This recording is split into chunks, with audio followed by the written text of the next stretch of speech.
Welcome to Third Space. It's not my space. It's not your space. It's Third Space. I'm Daniel. And I'm Bennett. Oh, yeah, you got the cue. I didn't even have to tell you. That's right. And today we're talking about things and stuff. Thanks.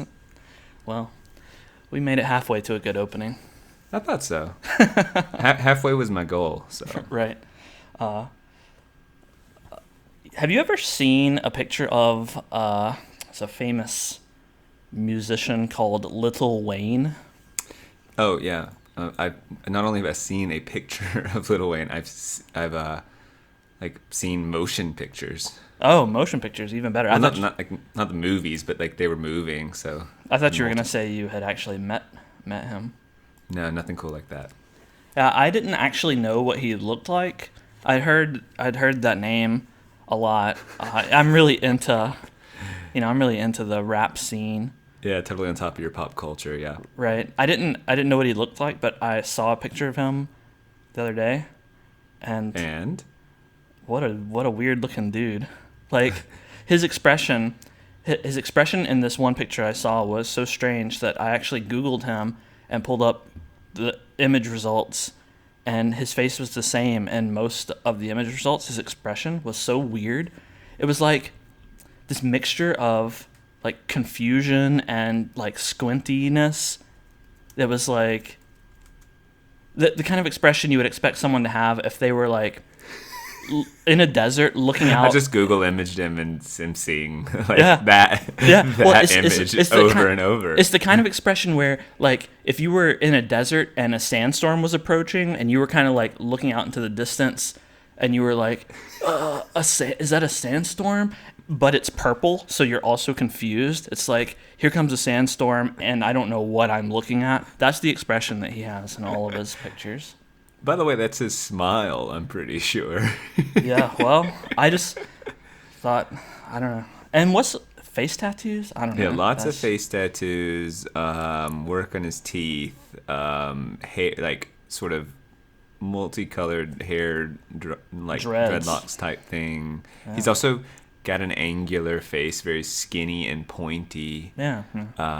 And just he is striking, and he's also, I mean, he's one of the bigger, or he was at least. I don't know really. Like I'm ahead of you pop culturally, but I'm not someone you'd want to ask to be a representative of pop culture.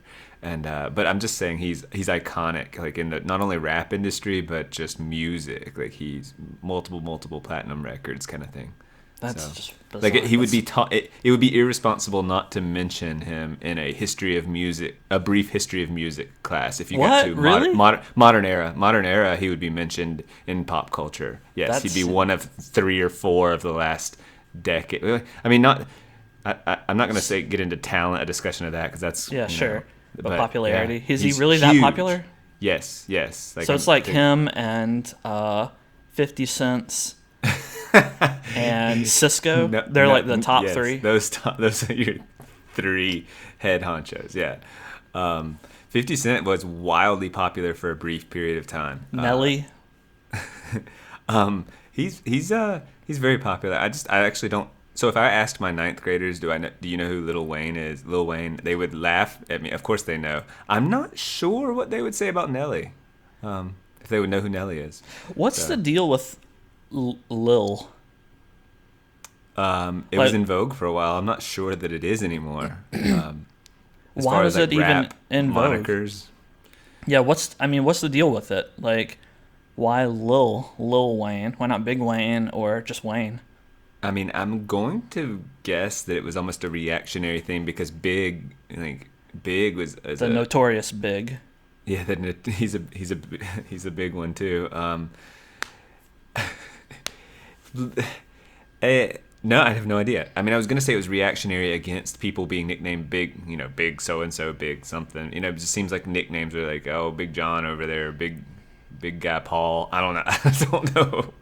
But that doesn't sound right. Yeah. Yeah, rappers name themselves in reaction to Big Guy Paul. Was there some female rapper whose name was like Lillian or something? Lillian, and then they just abbreviated it to Lil, and it just caught on?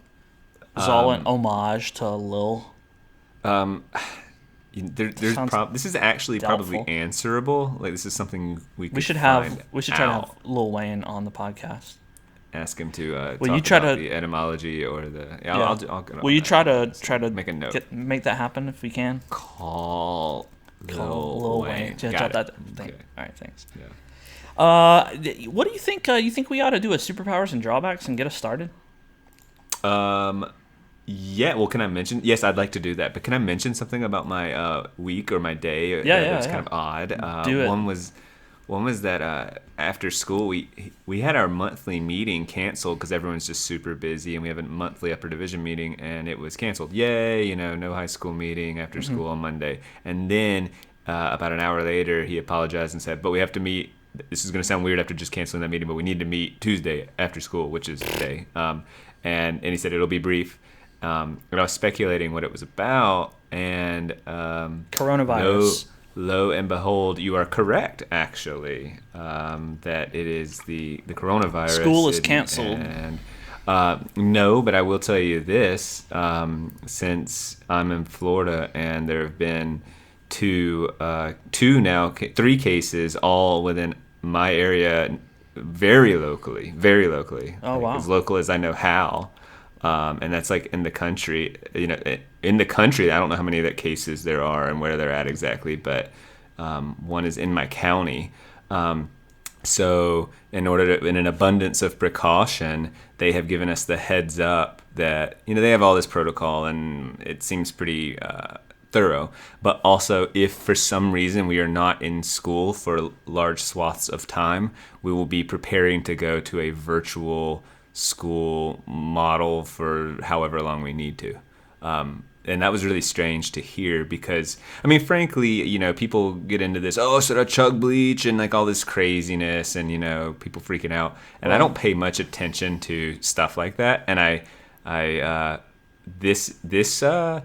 how about this? I'll put it this way. The coronavirus, like I'm not scared of it but it's more on my thoughts then like a kid was sneezing today and it like was on my mind in a non-ironic or silly way. It was more like I wish that kid would just go home, and not like I was freaking out or panicking, but it's just not common that I link sort of national or world headlines to like my lived immediate experience, and it's still far away, but it's kind of at my doorstep. It's not like in my face, but it's at my doorstep, if that makes sense. Like people are talking about it. It's on the collective conscious of people around me to the point that we are like having meetings about it. And there was one confirmed yesterday, and now it's two because the people are overreacting like crazy. Oh yeah, it's because like 2%. The actual like the death rate is comparable or lower than the normal flu. That's what so I've heard that, and I've heard, okay, so if whatever percentage, the flu's killed a lot more people this year, and obviously, but like I thought that the death rate was 2% for coronavirus, and it was like 0.2 or something like that for flu. I don't know though. I just heard like corona's 20 times more up to 20 times more deadly. That sounds like a headline. It does sound like one. Apparently the numbers are somewhat inflated because the data comes from China, and it all came from Wuhan, and there were a lot of concentrated cases. And then in Japan, there's been a lot of cases, but like there were 800 people stranded on a cruise ship. They were all quarantined on there, and so they basically all got it. And so that inflates the infection numbers a bit. Apparently, at least what I've heard at this point is that the figures are somewhat inflated, and everyone wants to make a big deal out of it. Although I will say it is on everyone's mind. I had work trips canceled as well. My dad's Japan trip coming up is canceled or was canceled. It's too bad. Like it also has outsized effects on older people. So, I can understand, like I have a coworker who's like in his 60s, and he was really not wanting to travel. And I was like, I don't really, like I have a trip, they're supposed to be out to Los Angeles coming up, and my coworker was like, I really don't want to go, and I was like, I don't really care, I'll go or I won't go, I'm not bothered. Like I'm not worried about it, and even if I get it, I'm not worried about dying. Like right. The number of young healthy people dying, I think, is none. I think it's all old people Well, who and have clearly, secondary conditions. I'm not actually worried, to be clear, or even. It's just that we had a meeting today about virtual campus possibilities, and they said, it's business as usual for now, but we just wanted to say that is an option we are considering if things went haywire. And what do you think? Would you like to do virtual campus? Absolutely not. I'm trying to think of if it's an extraordinary situation where kids aren't coming to campus and are otherwise like basically quarantined or with limited ways out, and I'm emailing them, read chapter 3 and comment twice on your. It just sounds hilarious. Like, oh yeah, I'm just gonna keep up the facade of like here, like emailing them homework or these tasks while they're with their families, worried about other things. I mean, maybe it's a nice distraction, and we can get into that. But I would actually be really playful with it. What I would do is start like posting little coronavirus memes, pictures of like what I mean sick people and everything. I would. This could be like, you. Ha ha ha. I would encourage like silly posts like.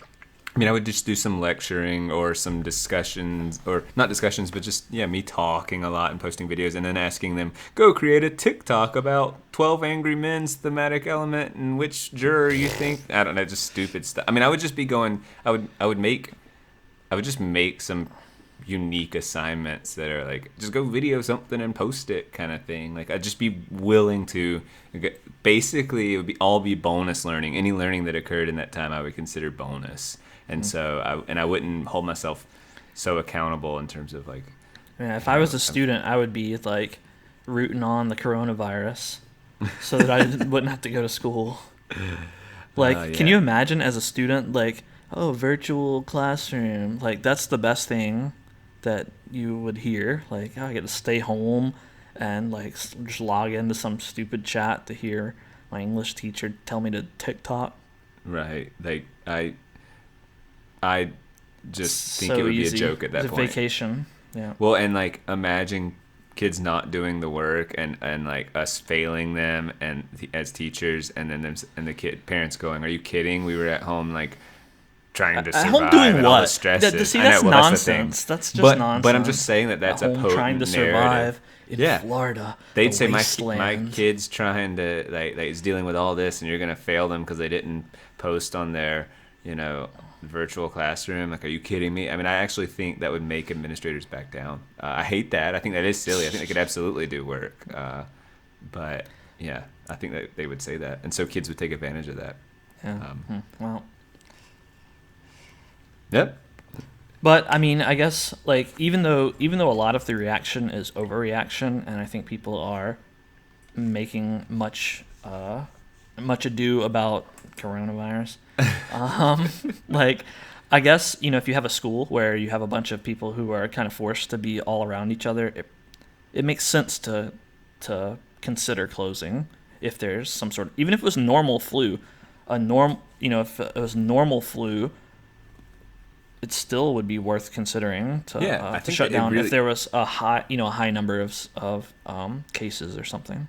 Yeah, I think abundance of caution is an adequate or an accurate term for this. Is what they're doing. Is they're just saying mentally prepare and like thanks. I guess like I appreciate the heads up, because I'd be annoyed if it came time to say, all right, kids aren't coming to campus, and start posting everything online. And that would be a frantic thing. So they've planted the seed. That's all. Yeah. They're covering their bases. The year's practically over anyway. Well, the year's practically over. It's February or March or whatever. It's March. Wow. Yeah, it's March. Yeah.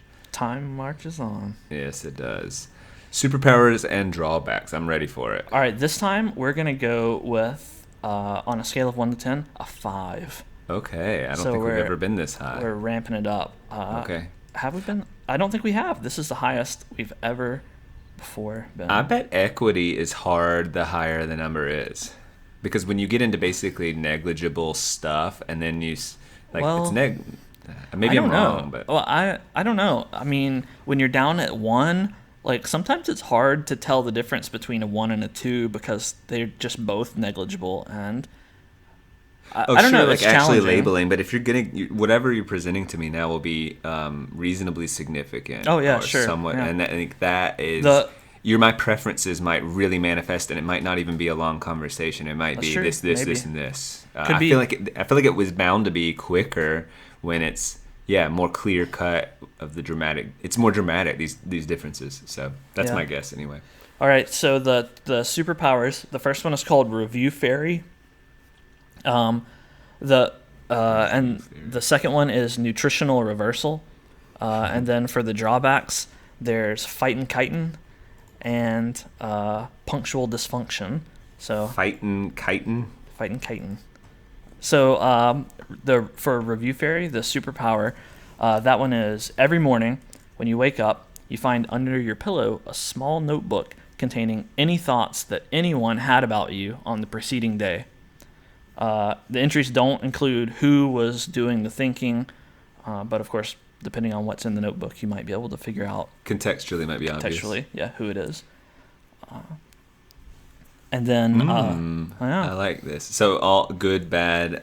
Anytime anyone thought about you, it makes it into this little notebook. Could be for a teacher, could be considerable. The amount of stuff that's in that thing every morning. I know I might not be able to tolerate it. I mean, you could just ignore it. Yeah, I could do whatever I want, but I have it. Yeah, you More have information. Yeah, you could flip through there. If you had a weird interaction with, a coworker or an administrator or anyone, you could flip through it and try to figure out. If they're speaking to someone without me, that's a thought too, right? Like it's not just internalized thoughts. It's like if they went and said they were like mad at me and they went to their friends and went, "He's so crappy," like that would make it into the review journal. Yeah. Okay. I think so. Okay, that's called Review Fairy. Review Fairy. The second one is Nutritional Reversal. So this one probably makes sense based on the title. So assuming there is a scale of food health, the scale's inverted for you. So unhealthy foods become healthy and healthy foods become unhealthy. So, for example, ice cream might now be really healthy and broccoli might be really unhealthy for you. Just basically all the junk. I need to eat junk food every day, and I'd be eating ideally on a fast food diet and sugary stuff. Yeah, you eating fast food and super sweet tea and all that stuff would be the equivalent of you on a vegan. Well, I guess not really a vegan diet, but. But just some strict, well-balanced, very well-balanced diet. I'm gonna feel good from it too. Okay. Yeah. And by the same token, if you just binge on salads, you're gonna get really fat. Is portion control part of this? Portions are still portions are the same as they would be, for everyone else, but it's just reversed for you. So. Like I said, if you eat a bunch of salad, you're going to get really fat. But you could eat a whole lot of French fries and not become fat. Eventually, of course, if you eat enough French fries, you could gain weight. Just like if you eat enough salad, you could gain weight. But it's not going to happen. If I ate a reasonable portion of let's say I'm obsessed with French fries, and I could just live off of French fries. Is that going to give me all the nutritional value I need since it's bad for you? And in this nutritional reversal, it's good for me. So I'm getting the nutritional needs met by just eating a bunch of French fries. I'm going to say no, not quite. You can't exclusively eat French fries in the same way you couldn't exclusively eat, say, an apple. Apples. Or kale or something. Yeah, you're still going to be missing something. But, maybe there is some supremely bad food that just has a lot of the nutrients you need and a good mix of everything. And assuming there is a healthy food like that, then there should be an equivalent bad food like that you could eat and, live off of. Okay, I like it a lot. Very tempting. Yeah. But in order to take Review Fairy or Nutritional Reversal, you have to take one of the drawbacks. And I'll start with Punctual Dysfunction. This is very simple. Your bladder releases its contents every hour on the hour.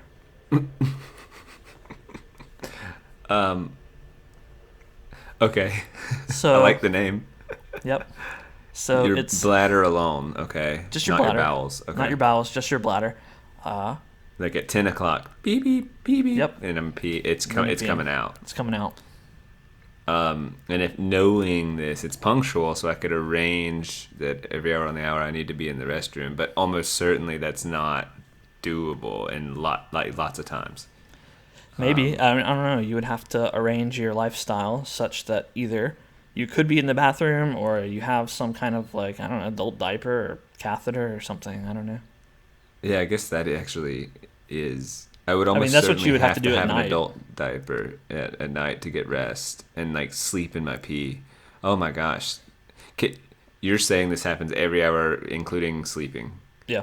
Okay, that is wildly disruptive because even if I guess a catheter, but adult diaper, you can't just sleep in your pee. You'd have to, yeah, so. You could. You just sleep through it. Kids do it. But you get rashes and stuff if you sleep in your piss, and it's really uncomfortable. So, like, you would, the idea is that you wear a diaper because you might wet yourself, and if you do, then you go and change. So if that's just going to happen at night, the adult diaper in the daytime would be because I'm going to try and make it to the restroom, but in the event that I don't, I have this backup diaper. The adult diaper at night is almost useless because once I do it, I got to get up and change. I can't just, it would just, you become, anyway. You can get a special tilted bed with like water resistant sheets so that when you pee during the night, it just runs down off of the bed. Maybe so. Okay, what's the other bad? 'Cause that's pretty horrible. The other one is fightin' kitin'. I really like this one. Every day during your waking hours, at a random time, a random species of bug native to your surrounding area will harass you until it dies. So it'll do everything it can to be as annoying as possible until you kill it or it kills itself or whatever. This changes up, like whatever's nearby, like it's possessed essentially. Yeah, it's just who knows how it happens. It's possessed. It gets created by this magical power. Whatever the case, just at a random time, a random bug from the population in your surrounding area. Like for example, in Florida, there are about 12,500 species of bugs. So, one out of 12,500, that kind of bug is just gonna be spawned and come after you. Oh, it'll be spawned. It won't be like what's in the nearby area. No. Okay. So it's completely random. So I did a little research on this for your benefit. So really, there are only 2 bugs in Florida that you have to worry about causing you significant injury, and that's a black widow and a brown recluse spider. And are we including? We're not including wasps and things like that. Yep, we are. So a bug, Okay. It's an arthropod, so that includes insects, spiders, and crustaceans. Okay. So black widow and a what? Brown recluse. Yeah, and those are deadly, right? Can be, but at the rate, once a day, you would only have to worry about dealing with one of those one time every 17 years, approximately. Right, and is this random in the day? I don't know if it'll be like 3 a.m. or yeah. Well, during your waking hours. During my waking hours, but I could be working or focused on something, or and it manifests, and then I get to defeat it in whatever way I can. So I could like really equip myself with bug sprays and that's right. Like. Yeah, I mean, most of the time, this thing is going to be like some kind of gnat or fly or like roly-poly or some beetle or something, and you probably won't even notice it. You'll just be walking down the hall and it'll spawn next to you and come like walking your way, and you won't even see it, and you'll just walk on past it and whatever. I mean, it's going to chase you down relentlessly at to the best of its ability, which may not be enough to. And it's not supernatural. It's just as just possessed a normal, as it could be. Yeah. Yes. Yeah. This is a weird question, but it's almost a math question. But if there are 12,500 species, does it choose just randomly between that, or does the representation of the species? No, it doesn't matter. If there's like one endangered species of beetle in Florida, it has a 1 out of 12,500 chance of the same spawning. as a gnat that might be, or a mosquito or something. Right. Okay. Yeah, and the randomness is with replacement, so it's not like if you happen to draw the Black Widow on day You're one not and you safe. see it coming and you go stomp it and you're like, yes, don't have to deal with this anymore. Nope, not the case. You could draw it the next day. The odds of that are just really low. Right.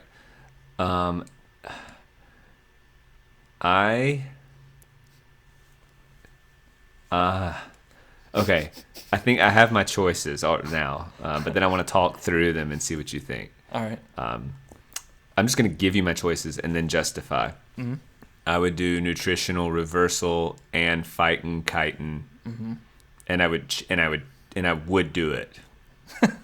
And I feel pretty confident in those answers. Yeah. I really like the review fairy. It makes me like, it's an imaginative superpower, but it has to me some significant drawbacks, and I'm not even sure. It could be one of those almost like monkey's paw, be careful what you wish for situations where you're like, this isn't actually good, and I'm using it for its manipulative power it bestows upon me, and it disrupts my relationships and drives me crazy, and I'm privy to like intimate thoughts that weren't meant to be my way, and I just might even just reject it's a loaded power that I don't know.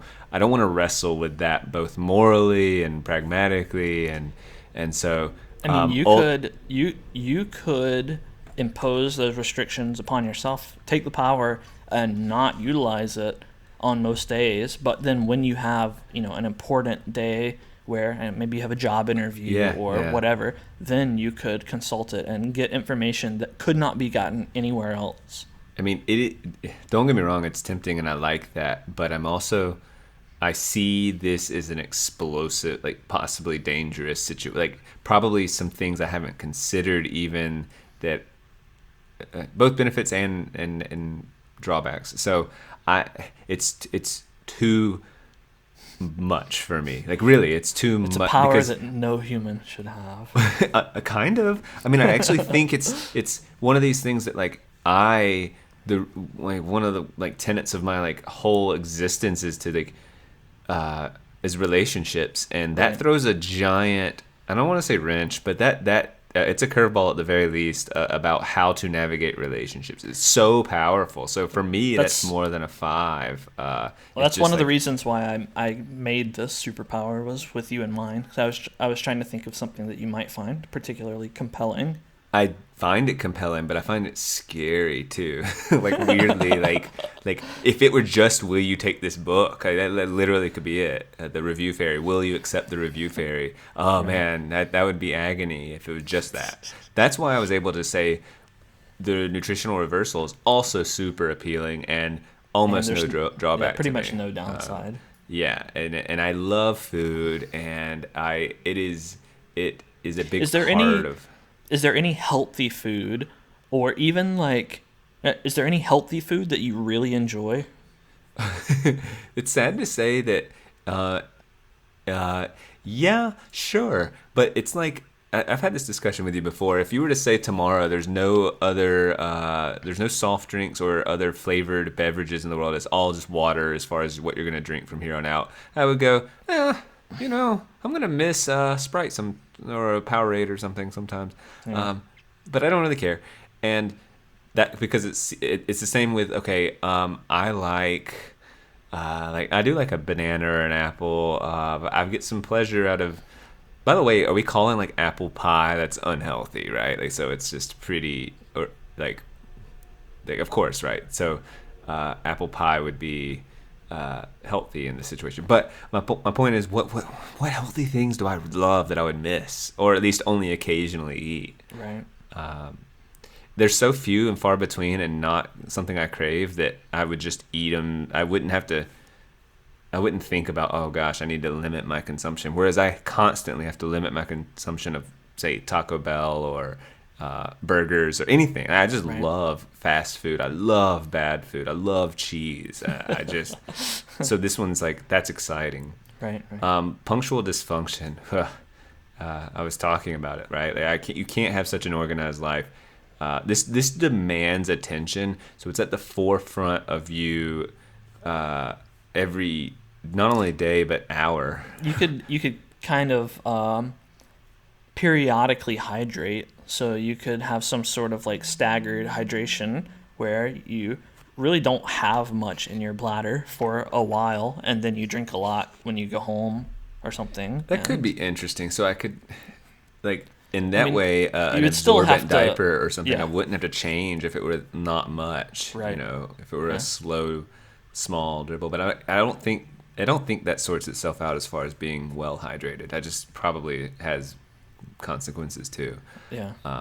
And it's something that demands my attention every hour for my life. I'm devoting a mild or a potentially hugely embarrassing, but most of the time mild inconvenience. But even during my sleep, that might be the biggest thing. If you changed it to waking hours, I still don't know. I maybe I'm not conceptualizing it right, but fightin' chitin, which I need to express something. I don't understand the title. I feel dumb. Chitin? Chitin, CHITIN. It's the material that bug shells are made of. Oh, I like that. Yeah, I figured. Sorry, I didn't get to appreciate it initially. That's all right. Everyone else did. Yeah. I'm sure. All of our 30 listeners. Yeah. All right, getting popular. Fightin' chitin. But maybe I'm overestimating my ability to combat bugs, Nah. but I just think I can, and I think I'm willing to take that on. Yeah, I think I probably agree with your choices. The review fairy is less important to me, both because I interact with fewer people a day than you, and I don't care what they think about me that much. And I, similarly to you, really like unhealthy food. So nutritional reversal is appealing. I think I could take on bugs pretty easily. Although I think I'm not sure about this, but I probably hate bugs more than you. I think so. I think that's safe to say. Yeah. And I would really not enjoy a random bug just spawning in my home, and to just chase me down. I just wouldn't like that. It'd be every day having to, because many times I'm in my apartment all day, and that means a bug's going to be in my apartment every day. I don't like that. But I think the situation demands resolution because that bug's coming after you until if it's so small you don't notice it and it hits itself against you till it dies, whatever, or you accidentally step on it or it gets locked outside because the wind takes it out and you've shut the door. But I almost, look, if it's whatever little bug, it's going to resolve it. It's going to be coming after me. I'm going to see it. I'm going to go there. But, there is a calibration of my first few days. It's going to occupy my thoughts. And I'm going to, look looking around all the everywhere. time. And, where is it? When is it? Where is it? When is it? Would be, that's significant. I think I would learn to just say, it's probably not a brown recluse. It's, a brown recluse or a black widow. I'm gonna be okay. It's gonna probably even bite me a little bit or bother me a little, and then I'll kill it. Right. And probably a small I'll price. itch, so. Small price to pay for being able to eat as much cheese as you want and be healthy because of it and feel great. It's not just I can eat it and it not pay severe consequences. It's more this is good. I'm treating myself well. That's exciting, and so I would do it. All right. Well, that's another Superpowers and Drawbacks. Woohoo! Yeah. What do you think those? Well, I guess you have no conception on what the high end of the scale is, but those are 5s compared to our previous, 1s and 2s. I'd agree that it's an escalation, and I would agree that although to me the review fairy is particularly compelling and off-putting, that I'm imagining you inventing various superpowers, and if that were the ultimate superpower, I would say, come on, that is an interesting superpower, but it's not. Yeah, it's definitely not. You could even go with that same idea and make it more powerful. I'm more curious if your 10s are also creative. Or I don't have any 10s yet. Okay, but the highest I have is an 8. Flying and stuff like that is those are boring though. They're boring. They're 10s, but they're boring, right? I don't teleportation even think or something. Flying is overrated. I mean, we that's a rabbit hole. The pleasure of flight. I mean, it's something we all have dreamed of at some point. And have attained. So. Well, yeah, through in a vessel or but like I want to just Which is better. Experience floating. It's not better than a body flying. I guess. I mean, well, better. I don't know. That begs the definition. I mean, riding in a car in comfort, going fast is better than just like running real fast. Flying in a plane or a jet fighter or a helicopter, like in the air, in comfort, is better than just kind of like floating around in the air, getting smacked around by wind and clouds and bugs and stuff. You're right that we would, if we could all fly, we'd probably still use planes. We almost definitely would if you had to exert energy and couldn't do it at 600 miles an hour. So, yeah, we would still fly in planes and fly around. Like, kind of strange. I like that thought. I have a topic that we can discuss that caught my interest a little while back. I had to read a paper for a class, and this class was actually human-computer interaction, and the paper dealt with that topic a little bit. But that's also interesting to me, by the way. Just the title itself, it assumes not just that the human is sort of doing something to the computer, because the word interaction implies like that the computer is participating with you in almost a lively way. That's right, and that was one of the core tenets of the class, is that it's a two-way street, not just a human manipulating a tool. The computer has a part in that interaction as well. It was mostly a class about user interface, because the computer has to react to what you do. It has to signal, hey, I understood your direction, and here's my response, and then the human has to react to that. So it's more of a dialogue. I like that. I even like the word transaction better, but it's kind of obnoxious when I was studying in grad school about pedagogy and teaching and blah, blah, blah. Like, it's about, it was reading is transactional. You come to a book, and then a third thing happens. And it's kind of what our Third Space podcast is about, is like, it's not just these two separate things. It's a third thing happening. That interaction implies to some degree a cause and effect, this and that, but transaction, I'm not outside of the monetary exchange. I'm not sure that I'm on board, at least not with that small description about reading a book being a transaction, because I mean a book doesn't respond. I mean, yeah, granted, there's some thought going on between the book and your head a little bit as you interpret, but I don't really see where the book comes into play. The idea is that a book is nothing but a page with some symbols printed on it. It doesn't come alive. It's not just the reader either, because the reader doesn't invent. They are kind of, the book is doing it, not all the way for them. That's the weird thing. It's not doing it for them. They are conjuring up actively, whether it's the images or the thoughts, and they are wrestling with them, and their relationship with each word that the author has written produces an effect, and that's as a give and take. And so to reread a book, even as you've grown and you've changed, so you open a book 5 years later, 10 years later, a day later, I guess, you have changed a bit, and so your relationship with different words or different experiences have changed, and so your interpretations and that third product that happens is different as well. So it's weird that third thing is also an evolving process. But in a transaction, isn't there a giver and a receiver? Like, isn't there some two-way? Like, that's the whole point of a transaction, is that there's some kind of two-way interaction. And how does the book react to the person? Well, the book, I guess, would be the giver. Okay, and the person the receiver. So yes. But then how does the converse happen? The book, or is there not? And I'm just thinking. I don't about know, a different and way. I guess my I don't remember, to be honest, but the book needs an audience, or else it's just this dead thing. It's this inanimate, like, nothing. It's nothing.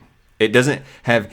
It's almost like, is it a book if a tree falls in the forest, no one's Sure. around, and doesn't make a sound. Like, is a book, and if no one reads it? It sounds stupid. It's stupid, Yeah. but it's just this inanimate thing off to the side, meaning like it's pointless. There's no reason it exists until a reader comes to it. So it needs a human. So, what's the difference?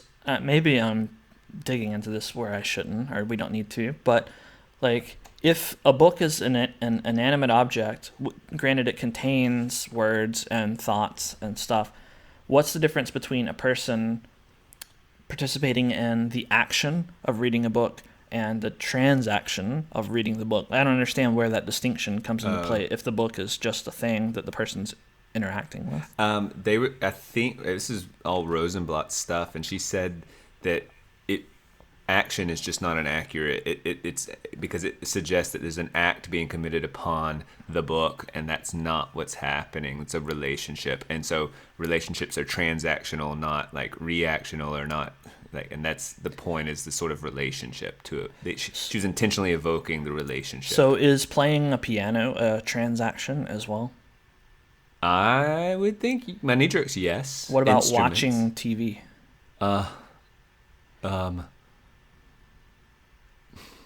What about throwing a baseball? It seems to me throwing a baseball is not. I feel safer saying that. What if you're like practicing throwing a baseball and you're practicing pitching a really perfect curveball? It seems to me that the unique thing about, say, like a ball is like you get to know that ball really well, and you get to you act upon it to manipulate it. And so certainly you throwing it or you doing things affects it, and that is rewarding to you. So there's that. But like the ball isn't I don't know. Okay. But it doesn't seem to have a relationship with you, and it doesn't. I can see that explanation. What about writing? You have pen and paper and you're writing something. Is that a transaction? Oh man, well, writing's to me kind of mind blowing. It's thinking on paper is one way of putting it. It's it's a slower process, and it's more intentional and permanent because thoughts are totally abstract and intangible, and writing there's something tactile about it, even with keys and stuff. So, and it's your thoughts bouncing.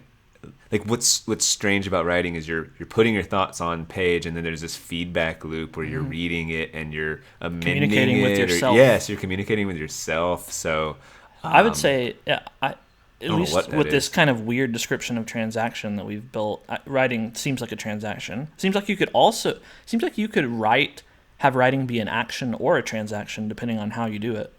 Yeah, if a stream of conscious writing where you're just writing whatever and you're journaling without, like, your intention is to record, it's really, and not to edit or not to even communicate clearly, but just to expel your thoughts, be cathartic, let release or something like that, then it sounds like that's more of not a transaction, but an action that you're doing. The TV ones, though, is interesting because like it's this thing that's going to be it's producing sound and noise, or and images, and it's going on whether or not you're interacting with it, but it has no meaning unless someone's there to watch it. So right, and I mean, by the same token, the book's words are there. Yes, they you exist. have to. You have to take those in. I mean, granted, reading the word. You don't turn the page unless you turn the page, whereas a TV, can go from one show to the next without your interaction. It's a little more automated, yeah, but it's still pointless without an audience. The same way, I guess, even a play. Well, weirdly enough, I think someone could theoretically write a play and perform a play and have no audience. The thing is that internally, the actors are an audience of sorts, so there's some reward and effort and camaraderie that would be built through it with no audience. I mean, and it could still be rewarding, oddly enough. Obviously, it's designed to the transaction theory would be. It's complicated in that because you have relationships with yourself and the role you're playing and the actors on stage and the audience, and it all comes together. Pretty cool. Pretty cool. Yeah. Hang on to that thought of a reward for actors in a play, or even the reward from throwing a baseball. Hang on to those thoughts a little bit. That plays into the topic. So anyway, like this class was human computer interaction, but the point of this topic isn't to talk about humans and computers really, but I read this paper. The title of the paper was A Framework for the Experience of Meaning in Human Computer Interaction, by Elisa Meckler and Casper Hornbeek. I don't know how to pronounce that. Anyway, the human computer interaction part is just whatever. That's the class I was taking. But I thought that their description of meaning was really interesting because, if you recall, on an earlier podcast, you and I we tried to communicate somewhat about meaning. What does it mean to have meaning or meaningfulness, purpose, however you want to try to classify this. Valuable or significant or have rich value, meaning. Yeah, right. And you, I think I asked you if you had any meaningful experiences to recount, and you recounted the story about there being a dead frog on your driveway, and you were a little kid and you asked your dad to fix the frog.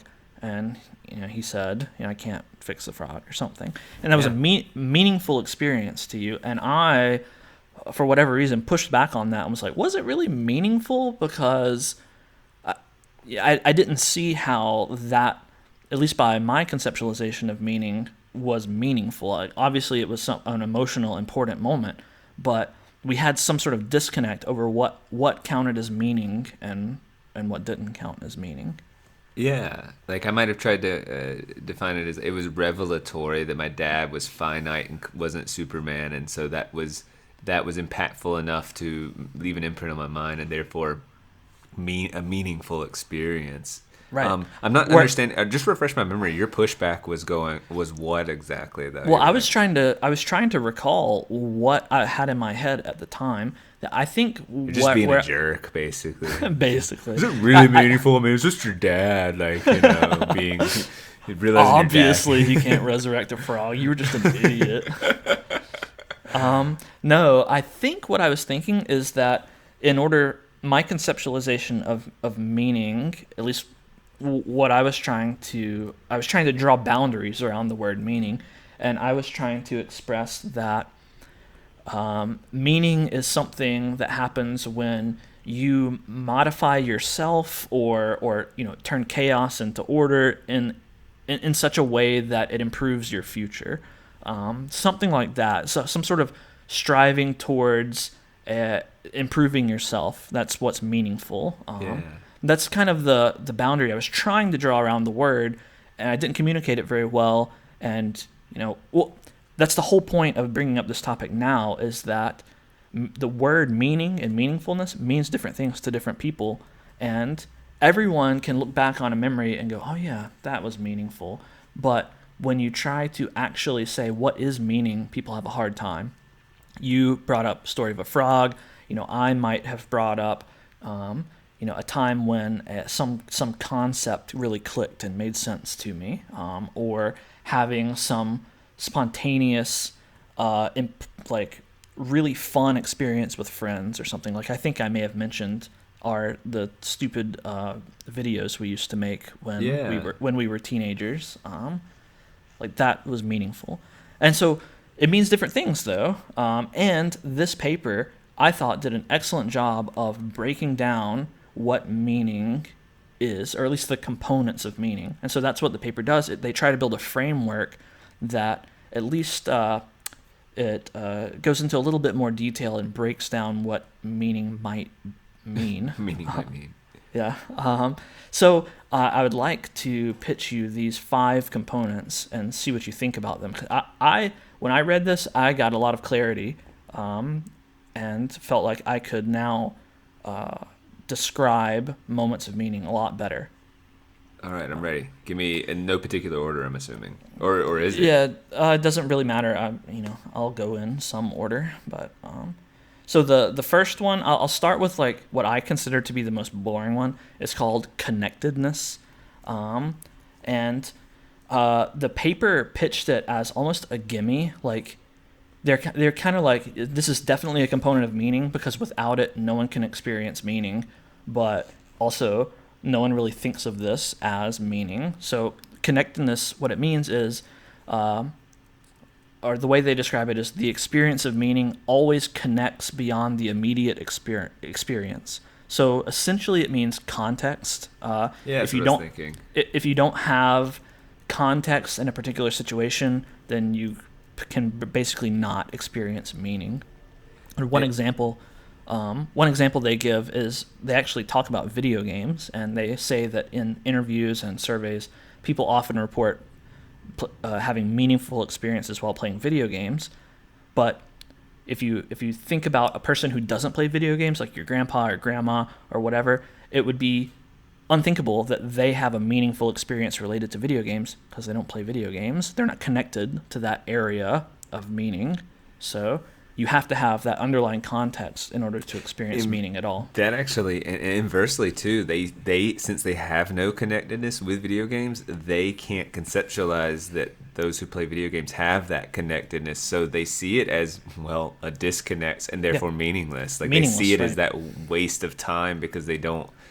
The relationship's so foreign. The connectedness is so foreign, and I wonder how much misunderstanding in the world there is with that. Like, oh, you're doing this thing, that's stupid. Our tendency to be dismissive about that which we do not understand exists because we don't have, well, a relationship with it or a connectedness with it. And so, that's right. Yeah. And so, like, behaviors, values, cultures, all of these things have different contexts within which it's more likely to find someone else who, experiences the same thing meaningfully. So, in our culture, maybe it's more likely that we find people that have meaningful memories of sporting events or music concerts or something like that. Yeah. Whereas in other places in the world, maybe it's, fighting together or a religious experience together or something like that. And the connectedness is what makes those communications about the same kind of meaning possible. So it's kind of like an underlying, web. It's the glue, yeah. Yeah, it's the glue, and it kind of makes all the four other ones that I'm going to mention. It kind of makes those possible. Now, one other thing that I thought of is that, the movie Memento, about the guy who has memory. He can only remember things in his short-term memory or long-term memory. And he tattoos his body, and you can tell what part of the movie you're at based on which tattoos he does or doesn't have. It's kind of interesting. Right. Yeah, it's a great movie. But he would have less connectedness, right? Because he can't form connections. He has his ability to perceive context is greatly lessened, and so he wouldn't be able to experience connectedness. And that actually is a kind of a complex way of saying he's confused a lot. If you have less ability to craft meaning or make meaning around you, then you would have less information. You'd just be confused. Yeah, you can't actually make the connection. So you can't say, "Oh yeah, I remember when that happened, and that makes this moment mean something." You can't do that. Yeah.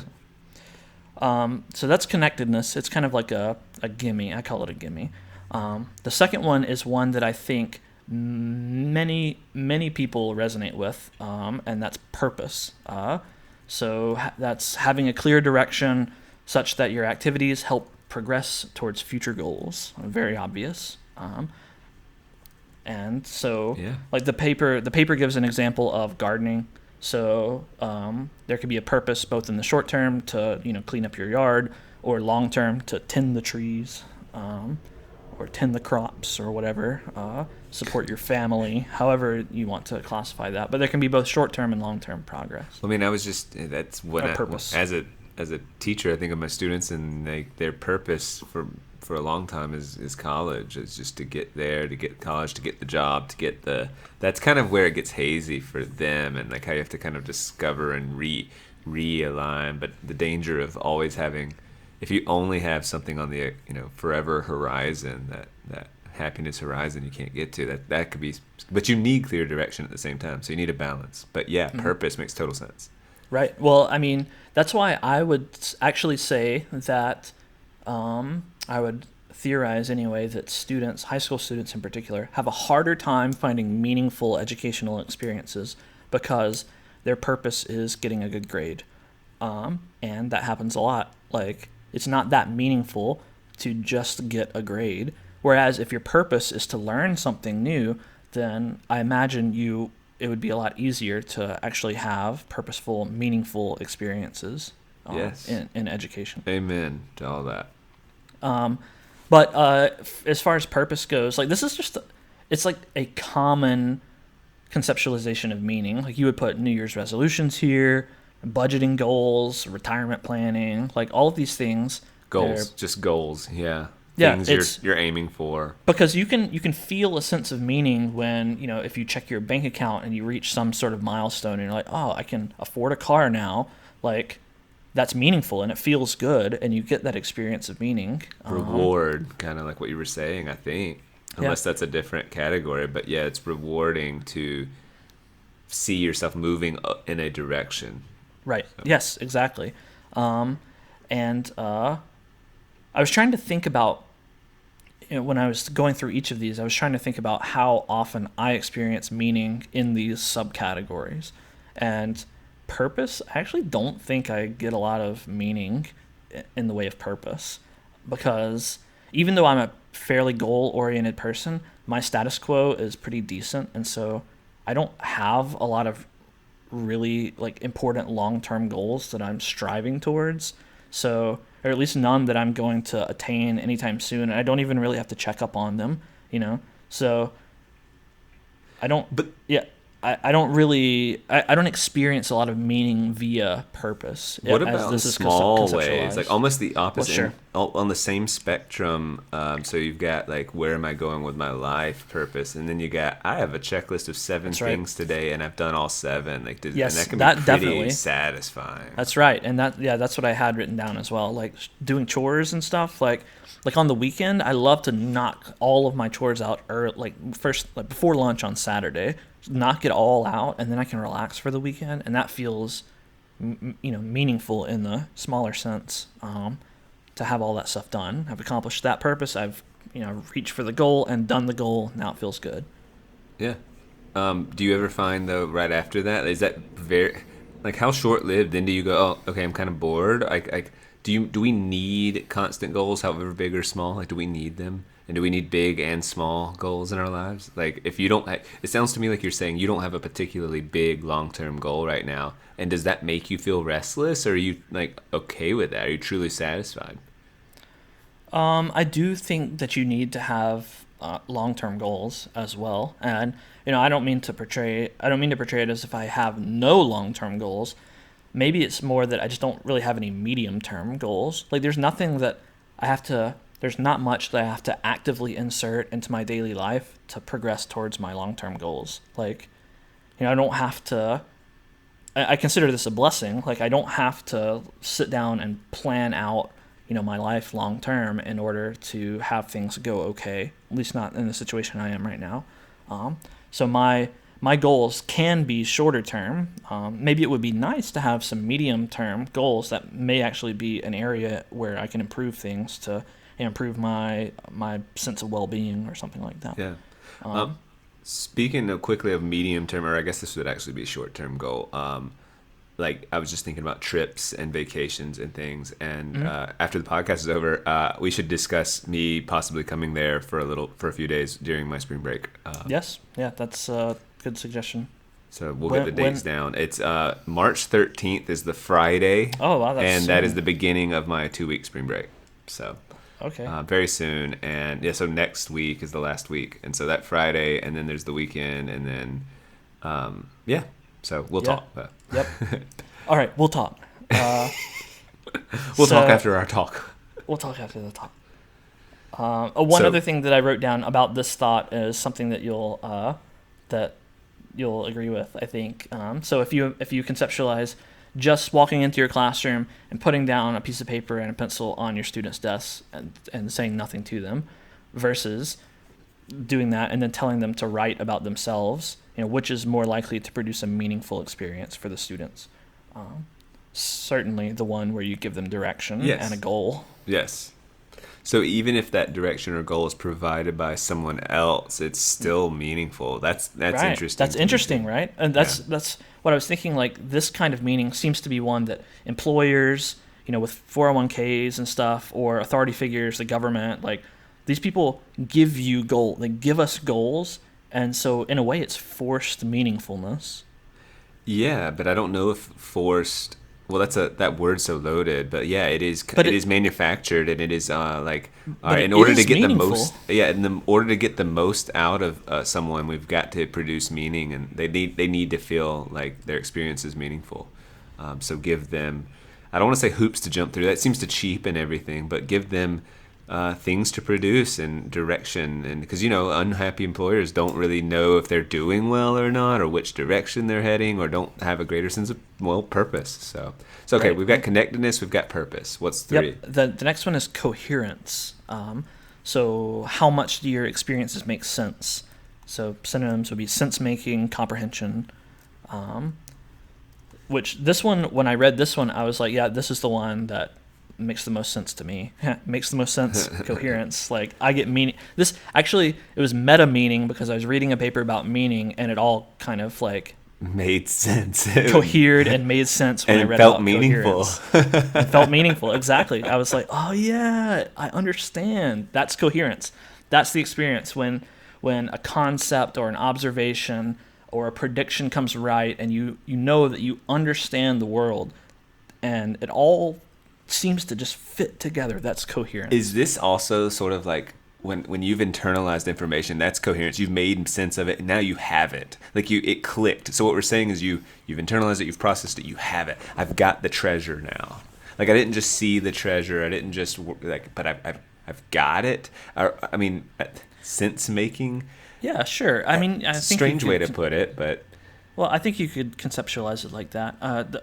Like, to me, when I read about this, I thought that this is fits in really well with scientific pursuits. So all of those the academics, the scientists who pursue understanding of a particular field in physics or math or whatever. When they make a discovery or make a connection or generate a theory that holds true, that's meaningful, really matters to them, and that's because of this subcategory of meaning called coherence.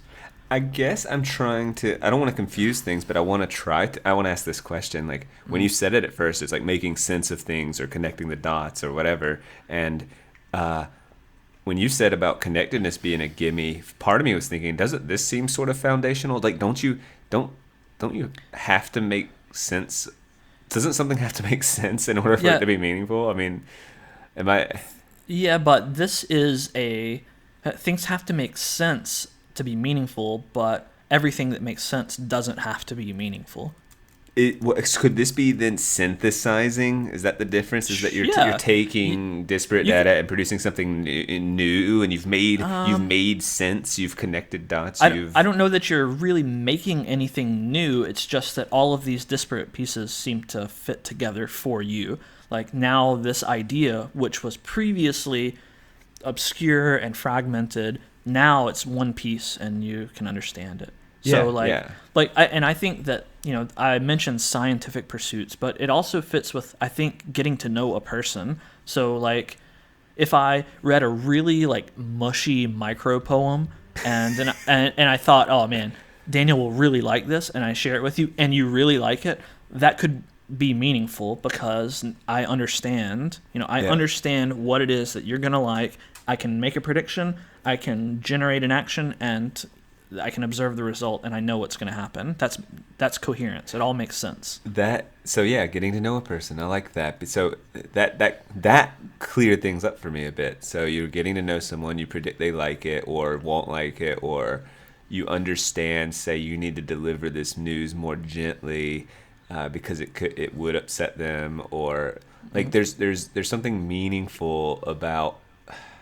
Well, it's a rich understanding of the situation and the relationship and the people, or the scientific data and the way the physics works and the whatever. But it's a rich understanding. It's understanding. That's the key takeaway for coherence is gaining understanding, And for me, I think of all of them, this is the one that I've experienced the most, and probably because I've experienced it the most, it's the one that is the most meaningful. Were you trying to apply that to my dad's frog story, the dead frog story, and that wasn't quite hitting, maybe, or no. Oh, well, maybe. Well, see, I didn't know of these subcategories sure, at the time. but on some level, you were really emphasizing coherence and Probably. I was probably.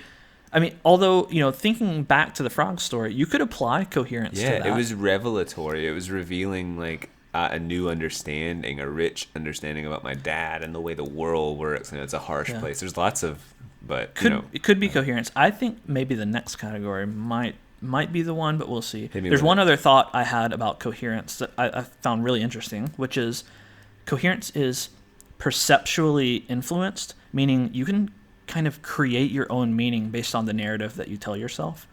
Because, like, you could say, for example, oh, it's so hot today, it must be global warming, and like you can fit pieces into your own narrative and generate meaning based on how well you reinforce that. Or, for example, I worked really hard on that lesson plan.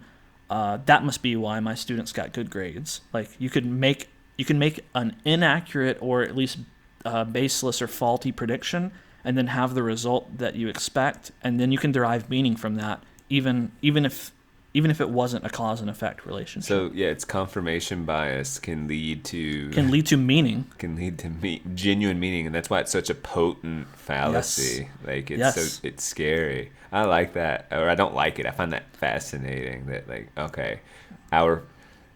kind of ironically stuck on the term feedback loop, but like I keep getting looped into that. But yeah, what we tell, the narrative we've crafted, and we see it, and it feels we keep sharpening it and seeing it manifest, and it's satisfying and feels meaningful. So we become more dogmatically dedicated to that narrative, and right, because to it's all pursue coherent and feel that meaning. I mean, yeah, there is almost a psychological addiction to meaning in a way. It feels real good to experience meaning, and so I think that's some of the major fuel to confirmation bias. People generating their own narrative and then believing something even when the evidence tends to stack up against it.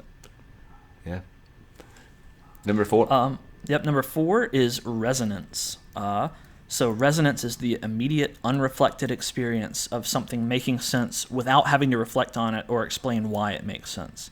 So similar to coherence, but it's more it hits you. So it's this just feels right, or this clicks. And not, we said the phrase this clicks earlier, but that coherence, there tends to be some reflection. There's a lot of, it's a gained, enlightened understanding, whereas this is almost like a bolt of intuition or a bolt of lightning. So coherence has this sort of labor, result of labor, whereas in terms of reflection, like you said, resonance is, I think, like beauty falls under this. Like, exactly. That was one of my examples. So, like, if you're out in nature and you crest a hill and look out over the landscape and it strikes you, wow, the world is a beautiful place. That's resonant. And that feels meaningful to experience that. That's resonance. And that's why, I mean, so a hippie, it really makes meaning through resonance a lot.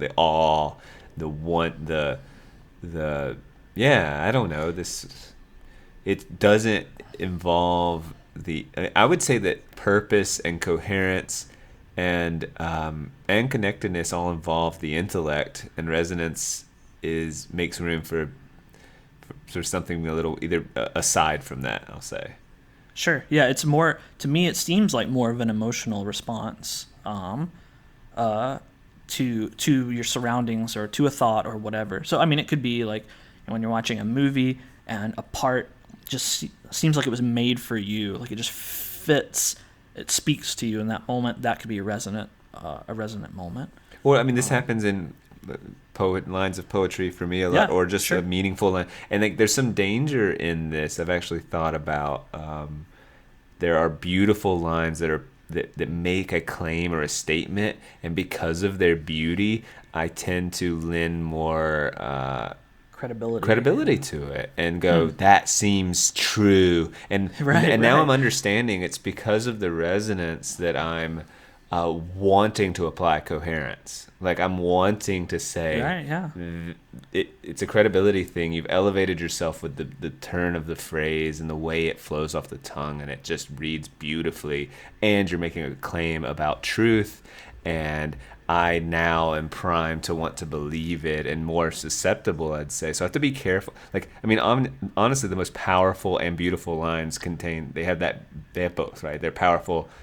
They're beautiful, and they seem to say something significant that rings true upon reflection and coherence. But then there are lines that are, or not even that fruitful. Like after a lot of examination, it just said something nice, or said the way someone looked, or just said something rather simple, but in a beautiful way. And so that has resonance and still has meaning to it. So that's cool. That's cool. I was wondering if love at first sight is really just a branding of resonance.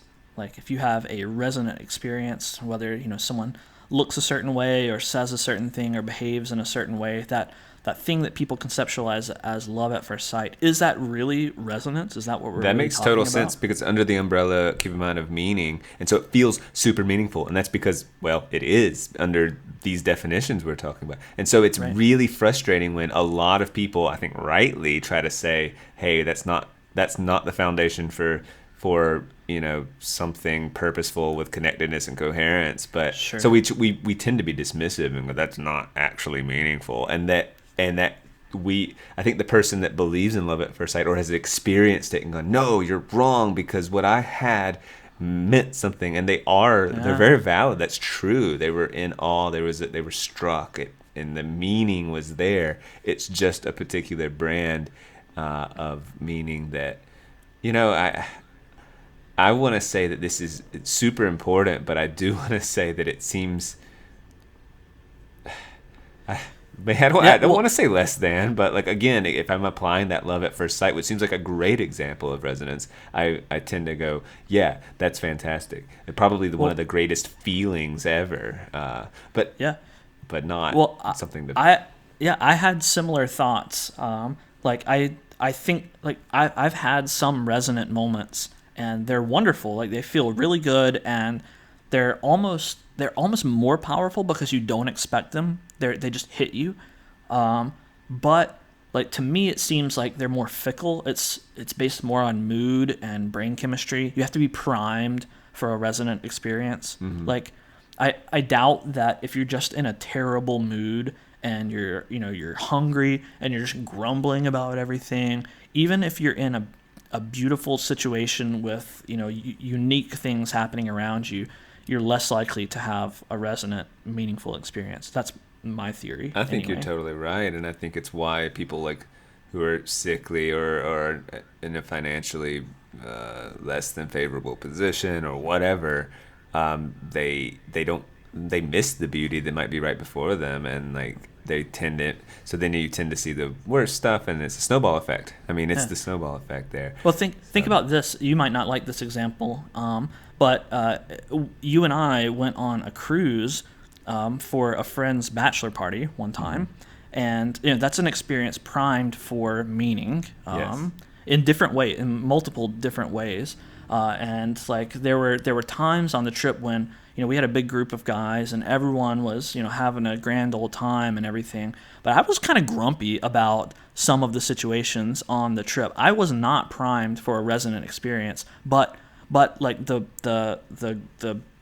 what do you call it? A groom to be, the future husband. What do you call the person? Fiance. The fiance. Yeah, they're both fiancés. Okay. Yeah. Well, whatever. He was primed for a resonant experience, and I'm sure had multiple times where he just thought, "This is just amazing," Yeah. So it's just that it depends on the person and their individual context what can or what will or won't be resonant. No, that I don't. You said I wouldn't like the example. I think it's apt. So it's a perfect example, really. And I would argue too that maybe you've had less than the average person, or maybe I'm just trying to conceptualize. If someone has, just like you were saying, coherence, you've had the most coherence in terms of meaning making. You've had coherence seems to draw you in. You've had that experience more.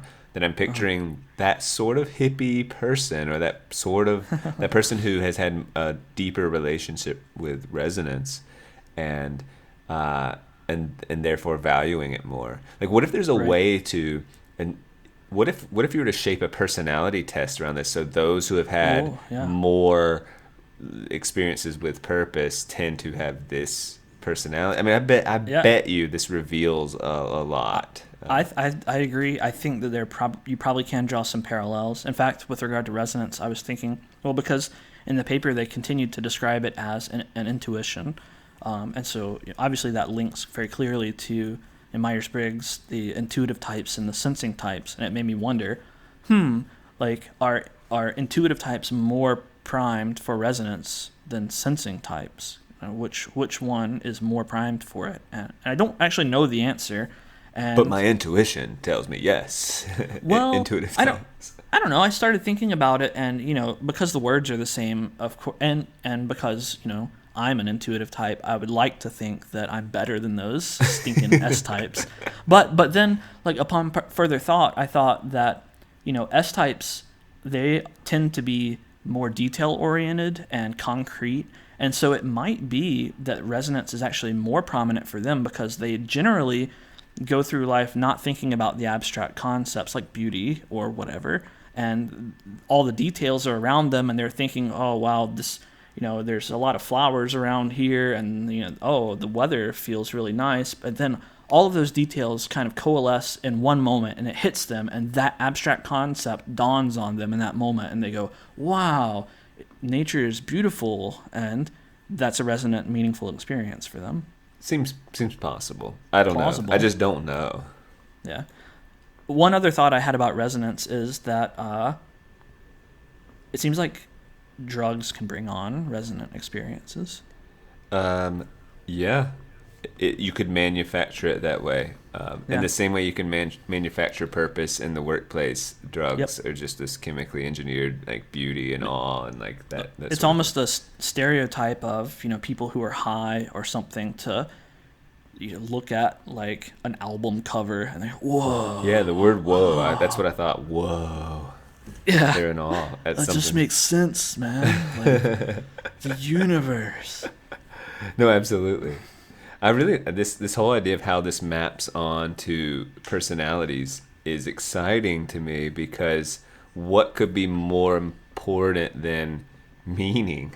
like it's almost like I'm stuck in synonyms, or meaning. What could be more valuable than importance? Value.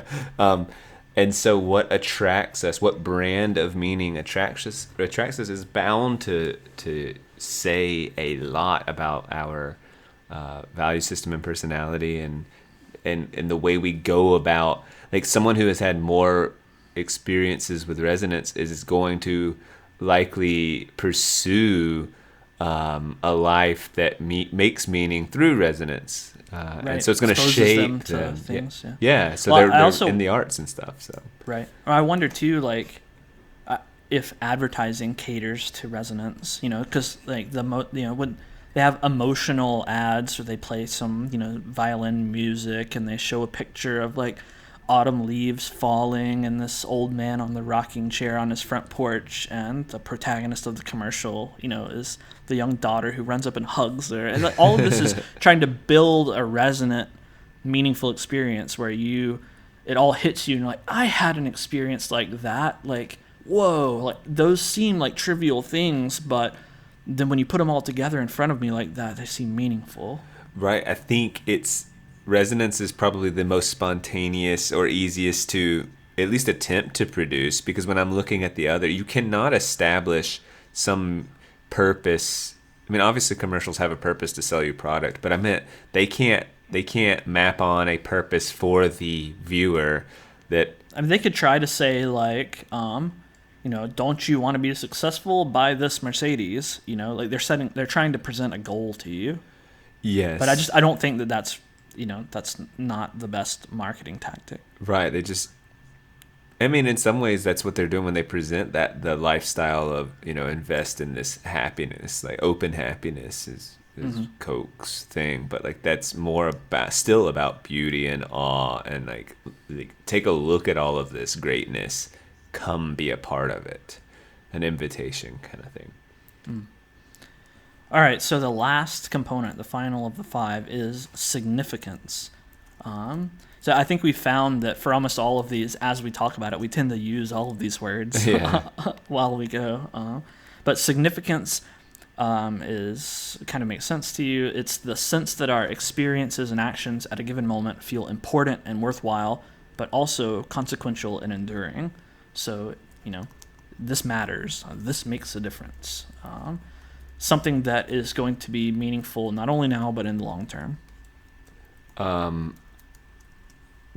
So meaningful is both short and long term. Give the given moment and some sort of consequential. What was the phrase you said? It's like consequential and consequential and enduring. I like so that. For example, if you're breaking up with someone that you should break up with, it's unpleasant, but it can also be significant and meaningful because it's going to matter down the line. Like this is a pivotal moment in your life. It's significant. It's meaningful, even though it's unpleasant. It matters. I guess that's why meaning can be negative. You could break up with someone and not even be sure, but understanding this is an enduring impact. It is significant. If someone gets fired, you lose your job. That's significant, and that like you will be different hereafter. Right. That suggests significance. Yeah. Right. Or on the more positive side, if you're an artist or a writer and you write your magnum opus or you create a wonderful piece of music, even if no one ever hears it or sees it, that you've made this accomplishment and you're always going to remember that one from then on or something like that. Where would you place the the inspirational bursts? The way we talked about resonance was this intuition or this wow, overwhelming whoa moment, but I don't think that's resonance. Is that the aha moment? It depends on what it is. So when you say aha moment, like it could be coherence. It could be all of the pieces that I have the solution to now snapping into the coronavirus. We can we can erase it with if you have the nutritional reversal. As long as you eat enough ice cream, you can be immune from coronavirus. Yes. No. That would be a coherence moment. I think that would be coherence, not resonance. Although, you can imagine a situation in which you have some kind of double whammy where you come to a striking intuitive realization and the pieces like fall into place. I don't know if that follows the rules. That maybe you could make the argument that these aha moments are some combination of coherence and resonance. Right. And all of them involve connectedness. Connectedness. Which, by the way, go ahead. And maybe it's significant. Maybe after having this, your life will never be the same. Yes, and maybe that's the way aha is like the ultimate feeling of like, it's all coming together. This is coherence is finally clicked. It is beautiful. It is the culmination of my purpose, and I know I will never be the same. The ultimate, like ahas are the all-encompassing meaning moment. So all of these, aside from that, all of these different, I'll just call them domains, like purpose, coherence, resonance, and significance. They're offshoots or subsets of meaning. Connectedness is unique in that there's not a connectedness moment. Right. It's almost a prerequisite for the other 4. Yes. Yeah. Okay. And that's why, and if I was creating this list, I probably would, the authors were trying to make a framework for meaning. So, they acknowledge that connectedness is kind of a prerequisite. It's almost like then should be part of the definition, like the understanding, like that in order in order to It's like a communicate, caveat. you have to know words. Like, Yeah, right. like, Yeah, it's like a caveat that they should have just presented beforehand, not as one of the 5 components, but instead, hey, by the way, our 4 components depend on this. But unless I don't know, maybe there's a nice chart or something with connectedness in the middle, and everything's on around it and offshoots of it, or lines connected to it. I don't know. I mean, that's the way they decided to structure the paper. Maybe I guess they thought it was important enough to mention and talk about, even though it seemed kind of obvious. How dry was the reading? I don't remember actually. It's been a while since I read the entire paper. Most of the papers that I had to read for that class were pretty dry and just really boring. This one, because I was interested in this particular topic, I found the section about this framework really interesting. And of course, there was a bit before where they talked about it more in terms of computers, and a bit after when they talked about it more in terms of computers. That was less interesting to me. But of the papers I read, this was one of the better ones, just because it had some bits that I thought were really cool. I just wonder how much out there is on meaning in terms of, and are these domains or these whatevers, is there more discussion about these different ones, or is this just in a computer course? Like, no, I don't know. I'm sure that lots of people read this. I don't recall the date on. Let me pull it up. The date on this. This was a 2019 paper, so. Is this probably from their ideas, or are they saying we're going to map this onto computers and human interaction, or whatever the course is called? Well, the whole point of the paper was to develop this idea of a framework of meaning and then apply it to human-computer interaction. So they cited lots of prior research into meaning. They talked about, I think they cited Jonathan Haidt. I think they cited the whole Viktor Frankl thing. Yeah. And they cited a lot of stuff and research into meaning, the experience of meaning, and I mean they did their due diligence. But when you're asking me, is this framework something that is now discussed more? Since this was a summer of 2019 paper, so I would new. guess probably not yet.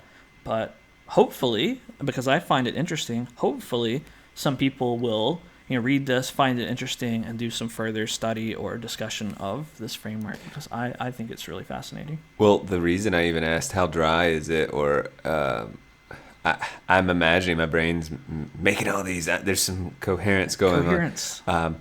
I want to have students read it, and then I guess I give them some purpose about how they have to develop a 6th, or they have to go do they have to formulate a meaningful experience, and they have to select one of these, and I mean, you could probably have them write about 3, or 2 of the 4 non-connectedness ones, write about experiences they've had that fit, because it seems like everyone has meaningful experiences in all of these categories. Right. Well, they could definitely write about it, but I kind of want to I'm more curious of okay, first of all, do we leave is there any glaring holes in this? Like, is there something that could they develop a 6? If I asked for the collective brain power of a class, could they come up with a different one, or I don't know. I don't know. Can you come up with a different one? Well, you have about the collective brain power of a class, right? Sure. Isn't that your whole point of your job? Is to be smarter than the collective intellectual capacity of a class, or else I fail. That's why they don't have 2 teachers in the classroom. So, I'd like to think about that more, and can I give them purpose? I mean, obviously I can give them clear direction. So the purpose is to go make meaning, or go have a meaningful experience, and how define your parameters and go do it and then write about it. I don't know. Just there's something creative here. I wonder if try this one on. What if there was another component that was simply pleasure or hedonism? Obviously I don't mention that as something that is a good thing necessarily, but when people think about meaningful experiences they've had, like some people live their lives in pursuit of pure pleasure, and that rush of physical sensation could be something that people classify as meaningful. Yeah, indulgence, essentially, like when you really indulge in something, some pleasures of the flesh. Like, sure, yeah. I mean, is that because weirdly, because that doesn't really fit into the other categories so much, right? And this isn't about a spectrum of meaning and shallowness. Like shallow experiences, right. That's not what we're saying, right? But I guess if a shallow experience is not meaningful, would this be tossed? I mean, like, don't necessarily conflate, pleasure, a pleasure-seeking experience for a shallow experience. I mean, you could imagine, the rush you get when skydiving or eating a just delectable meal as being meaningful, even though, I mean, maybe you could try to construe that as significance or one of these other categories, but you can imagine it being meaningful and something that someone always thinks back on. I mean, here's an obvious one: sex. Sex drives like the world in a lot of ways. A lot of people look through the lens through that, like every decision, whatever. But sex doesn't seem to fit into resonance. Would be the closest one. Beauty or like. So it seems to not fit within resonance. So that's why pleasure of the flesh or indulgence so we need something to include sex, because sex is sex would definitely only be purpose. It's the only time you have sex is if you're trying to conceive a child. Reproduction only. Right. Yeah. Only. Yeah. Where does pleasure, simple pleasure, and that's where pleasure of the flesh or, I don't. Yeah.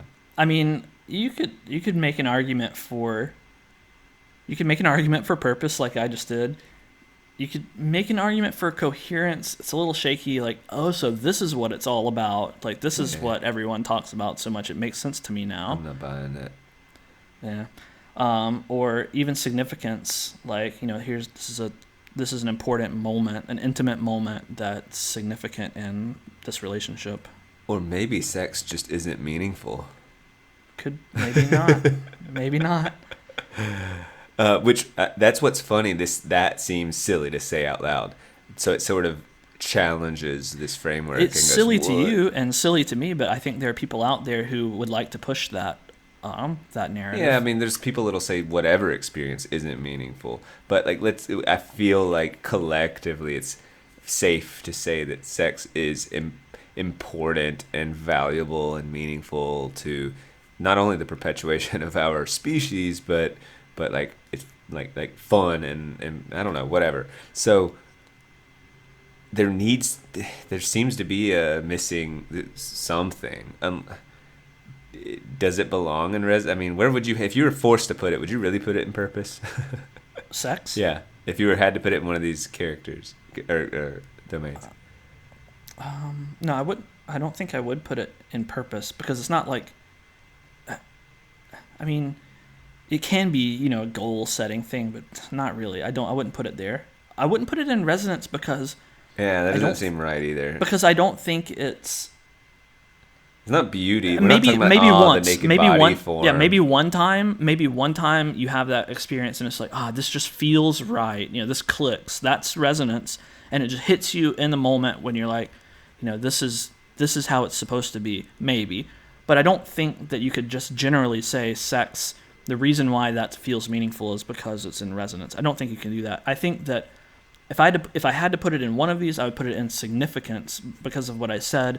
It's an intimate moment that matters to you, the relationship, and therefore your life more broadly.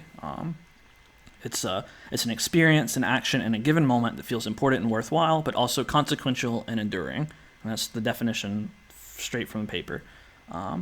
You're not only having a meaningful moment, but this moment contributes to the strength of your relationship going forward. I think significance fits the best. Okay. So you don't think that there's a gap big enough worth creating a different categorization? No, I mean, I'm I'm open. You mean for pleasure or or for something. hedonism or Yeah. whatever? I mean, maybe I think that's a possibility. It's a possibility. But even I don't that know. That's would be just what came problematic to with mind. sex, because if you just put pleasure seeking, well, sex seems to be that plus, but I guess the experiences are not, you can't isolate an experience into this just singular thing, like they can be Right. multifaceted. And there's no claim that this paper has finally cracked the code Right. of meaning and found the only 4 components. And the authors don't even make that case. Right. They acknowledge that, this is their initial like tentative foray into understanding or breaking down meaning. So I don't think anyone's making the claim that this is complete. And that's why I think that's a good question to ask. Are there any gaps or any other? Well, yeah, I categories like you to come up operate with? as if it's our working framework, and let's operate as if it's completely true, and these are the domains until we start to go, wait, where does this fit? Wait, where does this fit? Wait, we need another characterization, or Right. we need Well, another. and in order to solve that problem, I was trying to think in my own life, like, okay, what are the meaningful experiences I've had? What are the things that come to mind as important in some way? Are there any of them that would not fit into these slots? And obviously, I thought of all of my pleasure-seeking hedonism. That was the first thing that came to mind. What about, relationships? Is it fair to say relationships holistically, and how do they fit? Because these all seem to be experiences that we would plug in, and I guess a relationship is a series of experiences. And we talked about getting to know someone fits perfectly with coherence. That was literally one of the examples we gave. Right. I mean, you could imagine a relationship with a person or a group of people giving you a meaningful experience because maybe it's purpose in that maybe you accomplished the goal of getting to know your students, or it could be coherence, like we already mentioned. Get understanding another person. That's meaningful because you can predict what they're going to do. You can predict what they think. They know what you're going to think. It all fits, and you understand. You could have the love at first sight moment with resonance, significance with a relationship. I just don't. Maybe what I'm saying isn't fair because when we say like my relationship with my mom is meaningful, if I say that, I'm saying like she is meaningful, like all the things we've done together is meaningful, and like it's hard. It's too abstract to say something like. The experience of mom isn't one thing. You can't break that down and necessarily. You can say your mom is meaningful, but you could break that down into further granularity and then slot those into these categories. Right. On that note, I am starting to run out of gas. I am tired. Yep. That was Did you find that topic interesting? Very interesting. It's something that I will probably interweave into my thoughts about just my thoughts in general, because this is something I want to internalize and make a coherent part of right. Well, I would like to be able to recognize the next time I have a meaningful experience, if I ever have another one.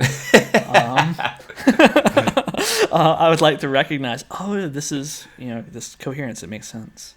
I need to be able to label it, or it is not as significant, or not as resonant, or not as coherent, or not as purposeful. Meaningful.